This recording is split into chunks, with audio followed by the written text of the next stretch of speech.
Hey guys, it's Sarah. Welcome back to my channel and happy Christmas in July.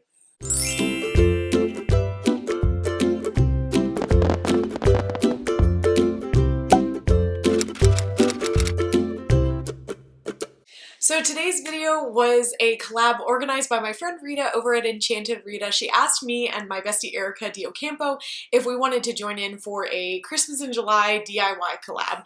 And we quickly decided to make it an ear tutorial, so all three of us have now posted a Christmas or holiday Mickey ear tutorial for you guys.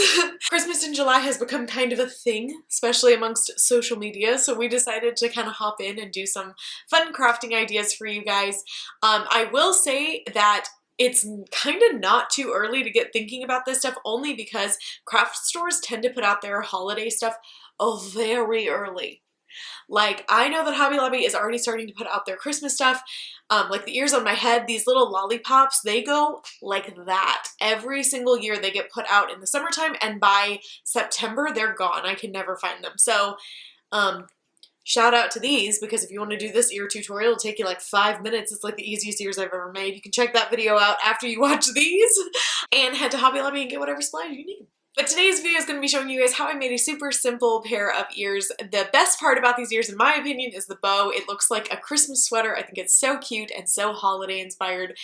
And without any more chit chat, let's jump into this video. Don't forget to check out Erica and Rita's tutorials after this one. So starting out with this super cute Christmas fabric, I picked this up at Joann's last Christmas season. It's green and it's got the Fab 5 on it. It is super, super cute. I love how vintage looking they are. And I'm just going to be using my ear cutting line template on this, and I'm going to carefully place it on top of the characters that I'm wanting to use. So I'm going to be using Pluto, Goofy, Mickey, Minnie, and Donald. So truthfully, I'm using all of the characters. But be careful where you place this at, because originally when I did the Mickey and Minnie one, I did see that I was going to end up kind of like losing some of Minnie's head. So I retraced it. The marker I'm using to trace is a disappearing ink marker that I get from Walmart. It is the best. It's only $1.50, I want to say. One side is disappearing ink and the other side is washable ink. So you can write on any fabric and it'll either disappear or you can wash it out. And then I'm just going ahead and cutting out my 4 ear pieces.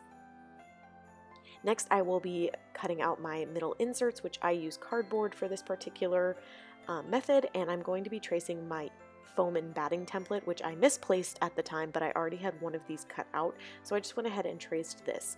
I do highly suggest using the template and not doing this method. This was much trickier and I had to trim them down and make sure that the curve of the ear was correct. After I got all of that cut out, I'm going to attach these two pieces together, so I'm just going to use my hot glue gun for this. I'm going to apply a little bit of hot glue up at the top center and then fold my fabric down into that hot glue and tap it down with my finger. Then I will continue this method all the way around the ear.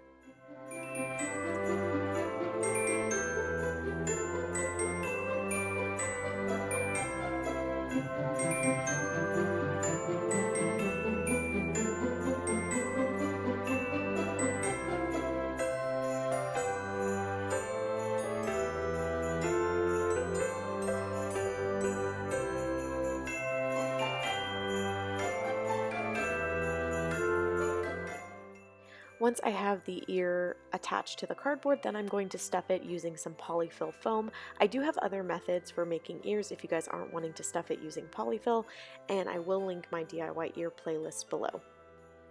But after doing that, I'm just going to hot glue the bottom portion up to close up the ear and then trim off any excess fabric, or you can hot glue it down like I am here.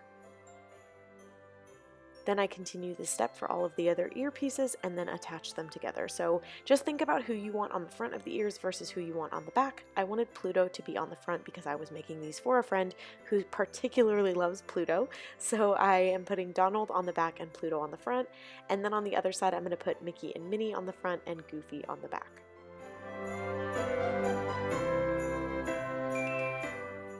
To cover up the seam between the two pieces, I will be using some trim. I had a couple options already on hand, so I decided to go with this one from Hobby Lobby. It is a red braided trim and it has some beads in it, which kind of reminded me of Christmas ornaments, so I decided to go with that one.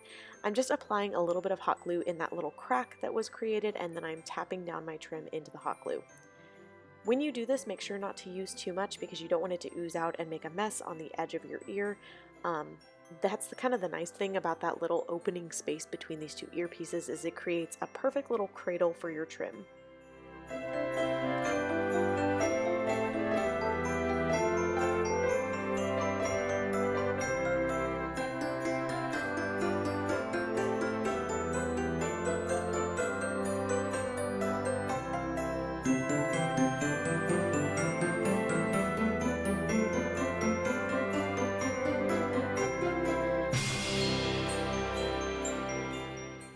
The next step is my favorite thing about these ears, and it is the bow. I picked up this sweater ribbon from Michael's last Christmas season, and I am trimming it down to about 6 inches by 5 inches, but I do think I end up taking off another inch from it just because it ended up being like a massive bow. And then I'm just kind of pinching it in the center to see if I like how it looks. Here you see me take off another inch, so it did end up being 6 inches by 5 inches, and then I am pulling the sides to fray it to make it look more sweater-like. I could not use this ribbon in particular though to wrap the center of my bow. It just fell apart when I tried to do that, so instead I am hot gluing my bow into place just by pinching it and adding a little bit of hot glue. And then I'm going to take this other ribbon that's from Dollar Tree. It's just a Dollar Tree Christmas ribbon, and I'm going to wrap that around the center of my bow. You could do this, or you could use the same trim that you used around the edge of your ear. It's just kind of up to you and aesthetically what you want it to look like. But I just hot glued that down on the bottom, and then I'm going to wrap it all the way around the bow and glue down my other end. And that's pretty much it. This was like one of the easiest bows I've ever made, but I think it's so stinking cute. Next, we're going to attach the ears and the bow.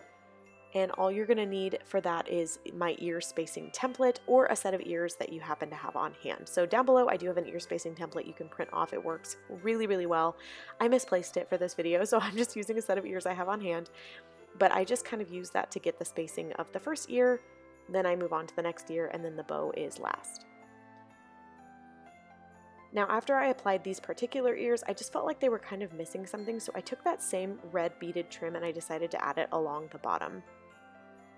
And to do this, I'm just going to trim off the edge to make sure it's a nice seam, and then I'm just going to add a little bit of hot glue, wrap it around, add some hot glue to the back, and then press down the back trim.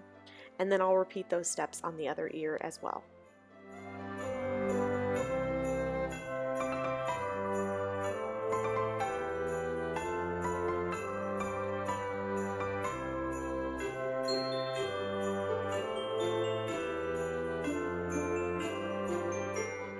The final step in these ears is attaching the bow, and you just add a little bit of hot glue to the bottom of the bow and firmly press it down into the center of your headband. Once I did that, I fluffed my bow up how I liked it, and that's pretty much it. I really hope you guys enjoyed this little Christmas in July video. I loved making these ears for my friend. You will see that box swap coming out in just a couple of days, so make sure that you are subscribed and ring the notification bell so that you can find out who got these super cute Christmas ears. Thank you guys so much for watching. Be sure to go check out Erica and Rita's videos, and I'll see you guys in my next one.